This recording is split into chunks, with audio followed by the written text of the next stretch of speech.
I've just come back from watching two of the world's greatest titans go head to head with one another. No, I'm not talking about Bolton Wanderers versus Colchester United. I am of course talking about Lizard versus Monkey, Godzilla versus Kong. So this is the latest instalment of this Warner Brothers Monsters universe and follows up from the two Godzilla films and Kong Skull Island. I went into Godzilla vs Kong to be relatively entertained. I didn't really go into it expecting The Godfather or Citizen Kane. I just wanted to sit through 2 hours of monster mashing. And I was entertained, for the most part. So first of all, what did I like about this film? Well, mainly it's absolutely breathtaking special effects. You really are watching $200 million worth of reptile versus ape action. And that is when the film is at its best, when you're just watching these two titans have at it and they're just twatting each other into skyscrapers. And that's what I love about it. You get such a great sense of scale when they're just like the same size as these buildings and just punching one another into it. I was getting an awful lot of War of the Monsters vibes from PS2 if anyone played that, to the 6 people that did play it anyway. These two thick boys unleash such a battering on Hong Kong, it makes the fight between Zod and Superman in Man of Steel look like absolute child's play. It might actually be some of the best citywide destruction scenes I've ever seen in a summer blockbuster.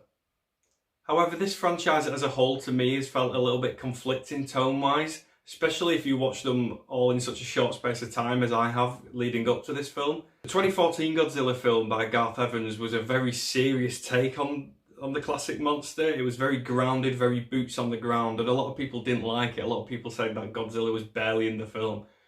I personally quite like that film. I like the much more serious approach. Ever since then, this new film is a million trillion miles away from it. In fact, I would say it edges more towards a sci-fi film. There's technology in this film that you don't even see in certain sci-fi films. There's even a point where our characters are flying a spaceship through the centre of the earth. It gets very silly at times.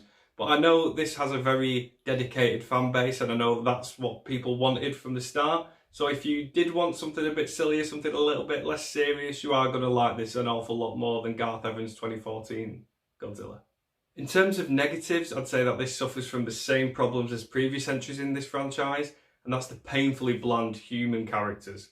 And here it's mainly those of Alexander Skarsgård and Rebecca Hall's characters.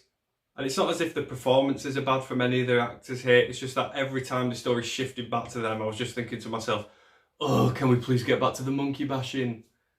That's not a euphemism, by the way, I mean the actual monkey bashing. And it certainly isn't helped by, it takes around 37 minutes for our first confrontation between the two title characters. Up to then, we're just cutting to humans talking in intelligence rooms, and I will admit I was a little bored. However, not all the human characters are bad here. I would say that the quest with Millie Bobby Brown, Julian Dennison and Brian Tyree Henry offer some much needed charisma and comic relief. I was having much more fun enjoying their parts of the film more than the Alexander Skarsgård and Rebecca Hall sequences.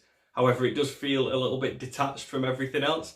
They are sort of on this side quest to go underground and see what the evil corporation are doing, but it was much more fun than the other human sections in the film.